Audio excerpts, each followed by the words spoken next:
จะเอามาโอบส่งมาให้ในเด้อผู้ใดถ่ายแต่ส่งมาให้แน่เสียมันเป็นตัวอย่างทีมถ้ำบ่มีไผมักคอมมิวนิสต์แมนเอาตอนที่เขาบ่มักคอมมิวนิสต์นี่แหละเอาตอนที่เขาจิจัดการเขาแก้ไขปัญหาเวียดนามอเมริกานี่นะความสัมพันธ์อเมริกากับเวียดนามกำลังเปลี่ยนแปลงพี่น้องความสัมพันธ์อเมริกากับลาวกำลังเปลี่ยนคือกันยับยั้งบ่อยู่ดอกลาวแดงยับยั้งบ่อยู่เวียดนามไปแล้วลาวแดงต้องไปคือกันจบต้องจบเป็นเผด็จการนะบ่จบบ่ได้การค้าการขายต้องจบเป็นเผด็จการพี่น้องข้อผูกมัดการค้าการขายต้องเป็นประชาธิปไตยเท่านั้นต้องสิทธิมนุษยชนต้องถูกระเบียบเขาบีบเขาตัดสินใจแล้วอันนี้ข้าพเจ้าเสือนี่มันคือว่ามันจะอยู่แบบเก่ามันคือว่ามันจะอยู่แบบข่มเหงแบบหาเรื่องใส่พวกเฮานี่นะแบบไส้ซิดจากประเทศลาวมาข่มขู่คนต่างประเทศนี่นะน้องจันทวีคิดว่าเขามีสิทธิ์มาข่มขู่เฮาในต่างประเทศวะเขาตีนเขาเหยียบปากขุกแล้วในทุกวันนี้นะบักนาจืดบักนาแหลมนี่ข้าพเจ้าว่าใกล้ปากขุกเขาทุกที่ได้พี่น้องใกล้ปากขุกเขาทุกที่ตามข้าพเจ้าติดตามข้าพเจ้าถามนี่นะตีนใกล้ปากขุกที่สุดในตอนนี้นะเขาเสี่ยงที่สุดหัวเย็นไปแล้วเขาหัวเย็นแล้วเขาคิดว่า abuse เขาคิดว่าแยกปั่นป่วนในสังคมลาวใส่เงินใส่อิทธิพลใส่ความลี้นปีนไปปีนมาใส่การปลุกปั่นนี้จะได้ผลซื้อจ้างพวกกีฬาซื้อจ้างพวกสมาคมแล้วเขาจะเห็นดีเห็นงามนำมันแล้วก็ตั้งสมาคมขึ้นมากวมสังคมกวมเอาเบิดบอลได้กระแมนเพิ่นเบิดแล้วเพิ่นก็ประกาศว่าเพิ่นกำเบิดคนนี่กำได้เบิดแล้วเพิ่นว่าเพิ่นว่าเพิ่นกำได้เบิดแล้วแต่ที่จริงเพิ่นผิดกฎหมายพี่น้องผิดกฎหมายเข้าไปในวัดกับป่วนเงินวัดพี่น้องเข้าไปในสังคมก็หลอกเงินสังคมหลอกสังคมตัวสังคมอ้างหน้าสิตายแล้วในนี้บ่ได้อยู่ไปเศร้าแลนเดินทางไปหาบ่อนั้นเดินทางไปบ่อนนี้แลนเพื่ออยากได้หน้าแลนปันหมาพานมันกำลังใส่กำพี่น้องมันแลนพุ่นแลนพี่เดี๋ยวก็ตายพี่น้องแลนไปกระต่ายพ่อบักตูมพี่น้องเอ้ยแลนไปให้เฮาประชาชนบ่ต้องเฮ็ดหยังเด้อมีตั้งแต่ว่าห้องอยู่บ่อยู่มากบ่มากแม่นบ่แม่นเฮ็ดคือหอยขี้กระต่ายเด้อห้องบ่ได้กุ๊กโลดเด้อแล้วกระต่ายมันแล่นมันเมื่อยมันตายเองบักหน้าจืดกับบักหน้าแหลมแล่นหลายตายเองพี่น้องมันเมื่อยแล่นวอชิงตันแล่นพูดแล่นลาวแล่นสังคมไปจัดงานมันต้องแล่นมาเดี๋ยวก็ตายเองพี่น้องตายเองมันอยากมีหน้ามันคิดว่าเขาให้หน้าใหญ่มันมันหน้าใหญ่เขาคิดว่ามันได้หน้าได้หั่นมันมาน่ะต่อไปอาเซียนต้องเป็นประชาธิปไตยทุกประเทศในมือเมื่อประชาชนตาสว่างถูกต้องแล้วข้าพเจ้าขอตบมือให้ประชาชนไทยนะครับที่กำลังรู้ความจริงกำลังตาสว่างถ้าประชาธิปไตยใครได้รับผลประโยชน์ก็ประชาชนได้รับผลประโยชน์แม่นบ่น้องธนพรและเป็นยังสิไปเลือกเอาเผด็จการก็เป็นแบบทุกวันนี้แหละเอาเลือกเอาไหม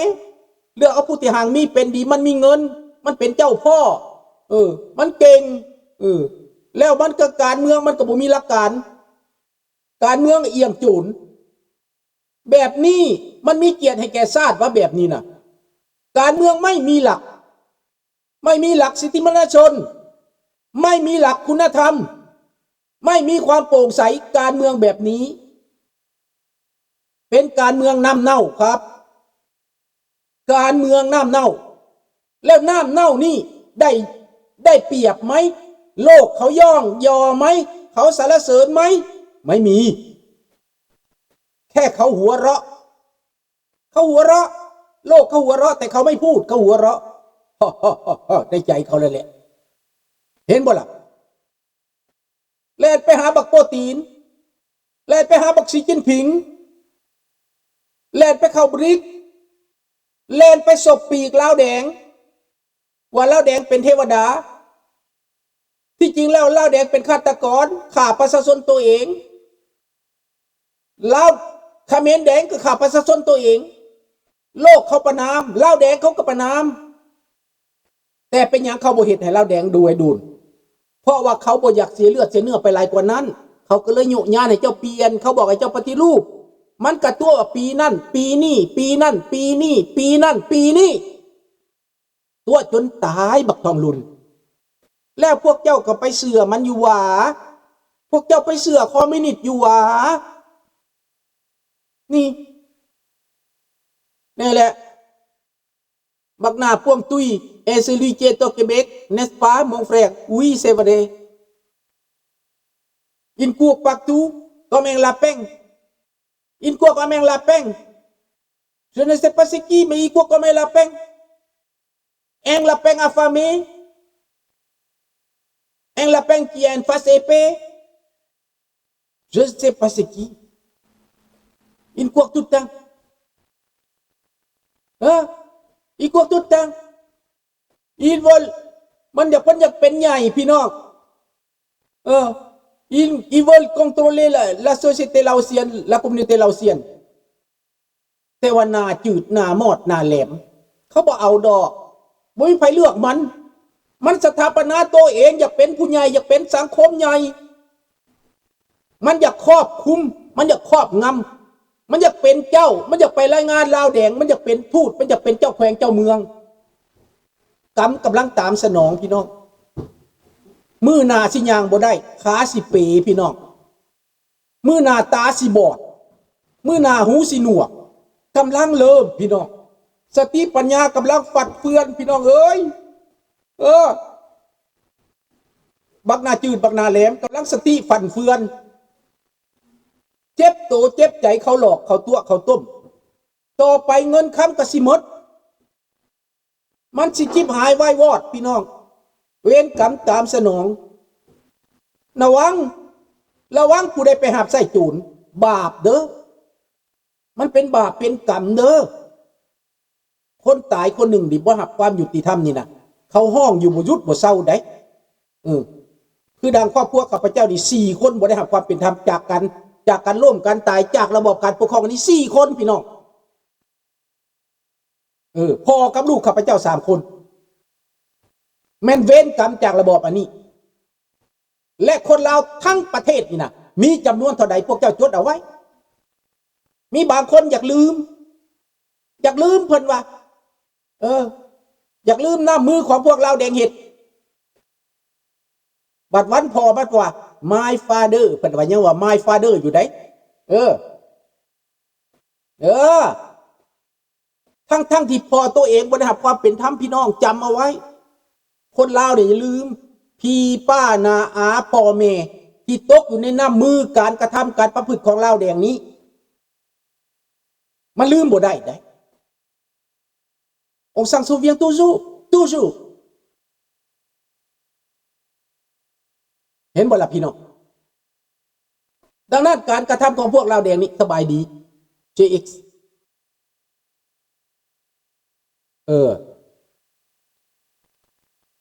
ยังลอยนวลคือตู้รอแมนกับเท่าสตีฟ2คนนี้ก็มิดไปหลายเติบแล้วแหละมิดไปหลายเติบแล้วบีบูนบ่โดนดอก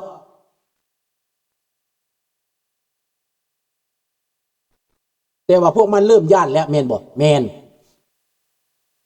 มันรู้เมื่อเองดอกคนกระทำผิดนี่นะคนมีความผิดนี่นะคนเฮ็ดบ่ถูกนี่นะมันรู้สึกแก่ตัวมันเอง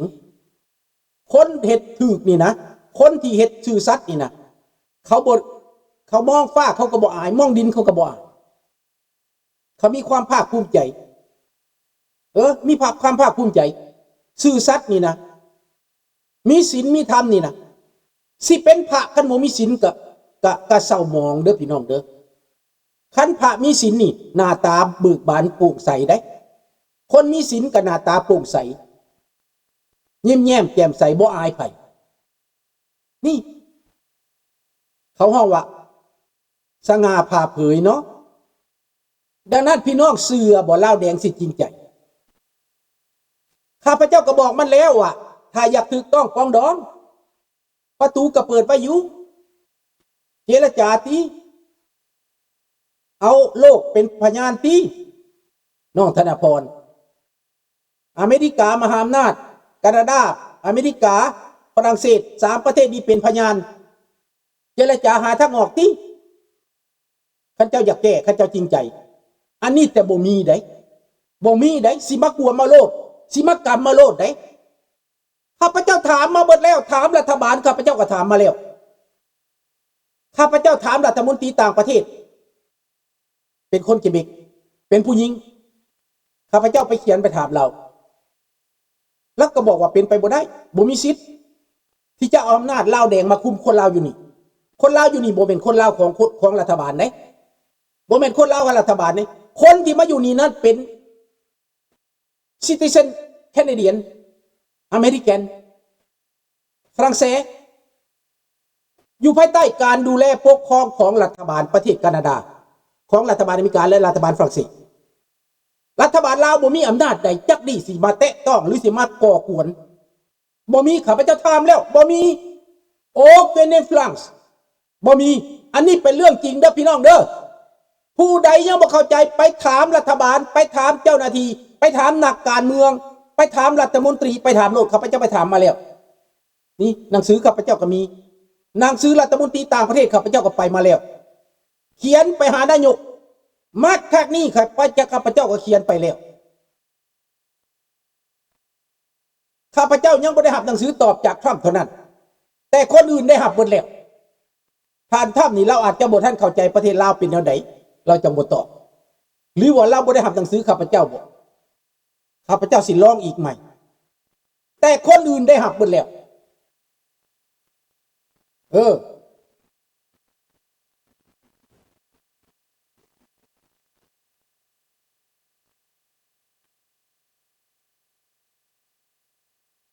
แม่นวะแล้วกระเทยที่อยู่ในอเมริกากระเศร้าเว้าพื้นลุงแล้วละบ่ลุงมันก็สิเศร้าละติมันสิมีประโยชน์หยังไม่มีหรอลุงบ่ได้เฮ็ดหยังกับมันลุงบ่ได้เกี่ยวข้องกับกระเทยได้บ่ได้เกี่ยวกันเด้อบ่ได้เกี่ยวข้องกับกระเทยเด้มันสิเป็นนักหัวมันหยังปากมันเว้าเฮาเป็นพี่น้องกันแต่ว่าคำพูดกับการกระทำมันเป็นไปตรงกันข้ามเลยลุงกับข้ามแล้วจะใครจะเชื่อทุกวันนี้ถ้าไม่ได้กินยาคนไม่ได้กินยานะแม่นแล้วนี่แม่นความจริงเด้อน้องธนพรคนลาวอยู่ในประเทศเขาก็บ่ได้กินยาเขาเห็นการกระทำการประพฤติอาจเด็กน้อยที่เขาบ่ฮู้เรื่องน่ะลุงกับสื่อไปหาเด็กน้อยนั่นแหละที่เขาบ่เข้าใจเรื่องนะว่าเป็นหยังจังหนีไปหั่นน่ะเขาถูกกระทำเขาถูกฆ่าถูกแกล้งได้เขาจังหนีนั่นน่ะเขาถูกหาเรื่องไหนเขาย่านกลัวได้เขาจังหนีไหนคนแตกประเทศน่ะย้อนว่าการกดขี่ข่มเหงสงครามบ่มีแล้วสันติภาพแล้วแต่มันกดขี่ข่มเหงมันจับมันกลุ่มชายหนุ่มหญิงสาวมันจับมันกลุ่มสบายดีเสียงแก้วและสิบ่ให้แตกหนีจังได๋ล่ะขนาดพวกเจ้านะคู่มือนี่สงครามบ่มีนะเจ้าเกิดมาน้ำหลังฮะก็เกิดมาปี2000นี่นะ